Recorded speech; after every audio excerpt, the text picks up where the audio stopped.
உலகத் தமிழ் மக்கள் அனைவருக்கும் வணக்கம். டிஎஸ் லைஃப் ஸ்டைலுக்கு உங்களை அன்போடு வரவேற்றுக் கொள்கின்றேன்.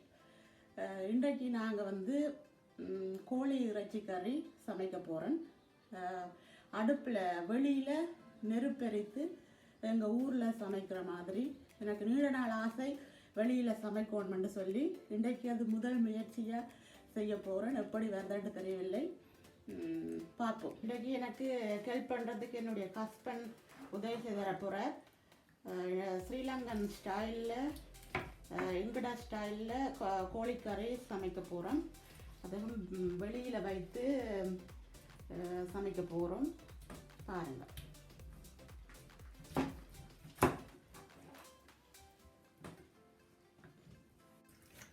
கோழியை கஷ்டப்பட்டு பிடிச்சி புதிச்சுக்கு அடைச்சி வச்சு வெளியில் மெதுவாக திறந்து கதவை எடுத்து இப்போ விட்ட தந்துருக்கு. கையை விட்டாங்க, கோழியை விட்ட சொல்லி. இப்போ சட்டியை அடுப்பில் வைக்கிறேன். சட்டி காஞ்சதும் தேங்காய் எண்ணெய். இது இந்த வெளிநாட்டில் இருக்கிறபடியே இது குளிர் காலம். குளிருக்கு இங்கே இப்படித்தான் இருக்குது. திக்கா வெக்க இப்போ சம தொடங்கி விட்டது. எனக்கு உருகும். கொஞ்சமாக தேங்காய் எண்ணெய் சேர்க்குறேன். கிச்சனுக்கு சமைச்சு போர் அடித்து விட்டது. அதனால் வெளியில் சமைச்சு சாப்பிடுவோம். ஊரில் சாப்பிட்ட மாதிரி அடுப்பு விறகு வச்சு சாப்பிடுவது இன்னும் சுவையாக இருக்கும். இப்போ வாசனை திரவியங்களை போட போகின்றேன். பட்டை, கராம்பு, பெருஞ்சீரகம், கொஞ்சமாக சீரகம்,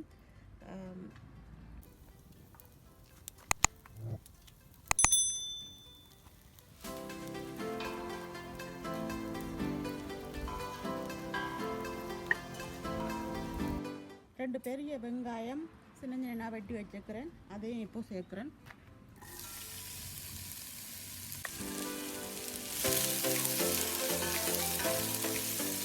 காத்தா இருக்கிறது மூடி வைக்க போகிறேன்.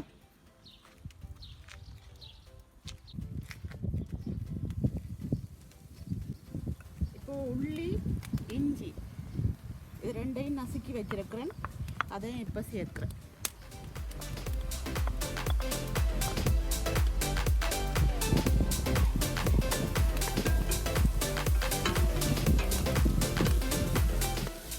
சென்ற வருடம் ஸ்ரீலங்கா போன போது அம்மாவுடன் சேர்ந்து சமைத்து அடுப்பில் சமைத்து இருந்த அந்த வாழ்க்கை எங்களுக்கு இங்கே இல்லை. ஓரளவு வதங்கி விட்டது வெங்காயம், வாசனை திரவியங்கள் எல்லாம். இப்போ நான் இறைச்சி சேர்க்க போகின்றேன். இது மஞ்சள் எல்லாம் போட்டு வடிவாக கழுவி எடுக்கப்பட்ட இறைச்சி. இது ஃப்ரெஷ் கோழி இல்லை, இது ஃப்ரோசன் கோழி. இப்போ சட்டியில் சேர்க்கிறேன்.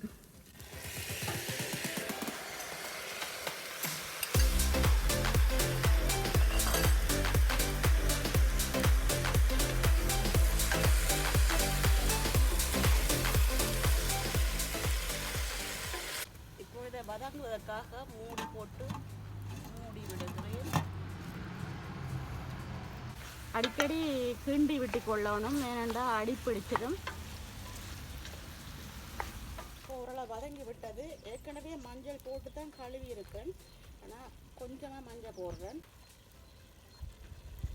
அதற்கப்புறம் மிளகாத்தூள். நான் எங்களுக்கு எவ்வளோ உரைப்பு பிடிக்குமோ அந்த அளவுக்கு மிளகாத்தூள் சேர்க்குறேன். 2 டேபிள் ஸ்பூன் சேர்க்குறேன். அப்புறம் தேவையான அளவு உப்பு. கோழியில் ஏற்கனவே தண்ணி இருக்கிறது, நான் தண்ணி விடவில்லை. இப்போ நான் அரைத்து வச்சிருக்கிற பொடி போட போகின்றேன். இதில் வாசனை திரவியங்கள் கராம்பு, கருவா, பெருஞ்சீரகம், மற்றது அன்னாசிப்பூ கொஞ்சம் பொருட்கள் சேர்த்து அதை இன்னொரு வீடியோவில் நான் செய்கிறேன். அதை எப்படி செய்கிறேன்ட்டு. இந்த பவுடரை 1 ஸ்பூன் போட போகின்றேன். இறக்கைக்க போட்டால் தான் டேஸ்ட்டாக இருக்கும்.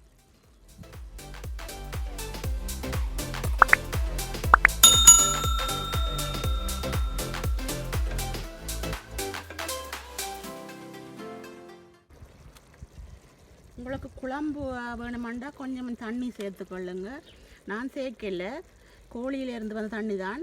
அதை அடுப்பை குறைச்சி விட்டு வேக விட்டுருக்குறேன். இப்போ கொஞ்சமாக நான் டொமாட்டோ பேஸ்ட், இது இங்கே விற்கிறது அரைச்சபடி இப்படி விற்கிது, அது சேர்க்க போகிறேன். கொஞ்சமாக தான் சேர்க்க போகிறேன். இறக்குன பிறகு தேசிக்காய் புளியும் சேர்க்க போகிறேன்.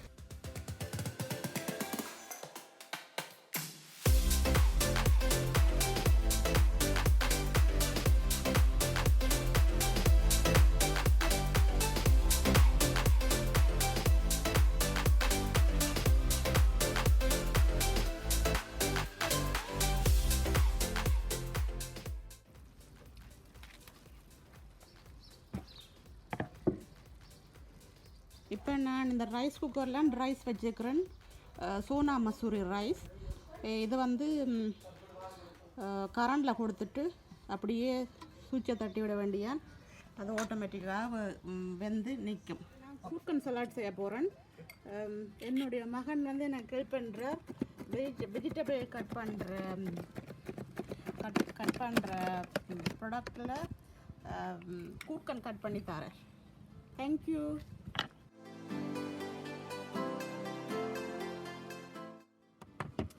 கூர்க்கன் சலாட் வந்து போட போகின்றேன், மிக்ஸ் பண்ண போகிறேன். கொஞ்சமாக உப்பு,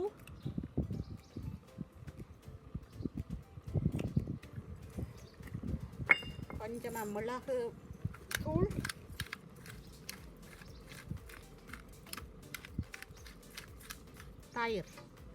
தயிர் எந்தளவுக்கு கூட போட்டால் நல்லா இருக்கும். நான் கொஞ்சம் கூடத்தான் போடுறேன், டேஸ்ட்டாக இருக்கும். எல்லாத்தையும் சேர்த்து மிக்ஸ் பண்ணுறேன். இதோட எங்களோட லஞ்ச், சிம்பிளான லஞ்ச் இன்றைக்கு சாப்பிட போகிறோம். இப்போது எனது சமையல் முடிந்து விட்டது, ரைஸும் தயாராகி விட்டது. இந்த ரைஸுக்கு நான் கொஞ்சம் உப்பும் கொஞ்சம் ஆயிலும் போட்டேன், அப்போ ஒட்டா வரும். சூப்பராக ரெடி ஆகிட்டுது. உதிரியாக ரைஸ் வந்து ரெடி ஆகிவிட்டது.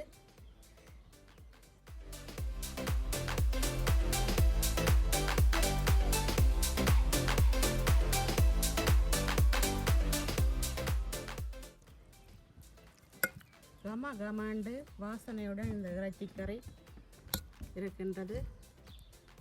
இப்போ ஒருவரை கூப்பிட போகின்றேன், அவர் சாப்பிட்டு விட்டு எப்படி இருக்குன்னு சொல்ல போகின்றேன்.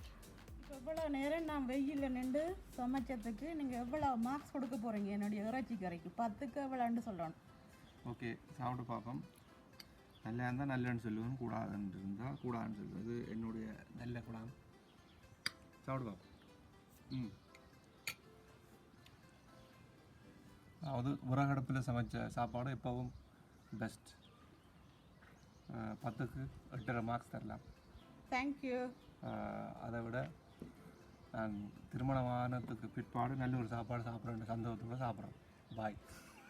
இதோட இந்த வீடியோ முடிக்க போகிறேன். இவ்வளவு நேரம் பொறுமையாக இருந்து என்னுடைய வீடியோ பார்த்ததுக்கு மிக்க நன்றி. சென்ற வீடியோவுக்கு நீங்கள் போட்ட கமெண்ட்டுக்கு ஒவ்வொரு கமெண்ட்டையும் படிக்கும் பொழுது சிரித்து கொண்டே படிப்பேன். மிகவும் சந்தோஷமாக இருக்கும். இப்படி நம்மளையும் சப்போர்ட் பண்ணுறதுக்கு இவ்வளோ பேர் இருக்கணுமென்று அதை இட்டு மகிழ்ச்சி அடைகின்றேன். மீண்டும் இன்னொரு வீடியோவில் சந்திக்கிறேன். அது வரைக்கும் நன்றி, வணக்கம்.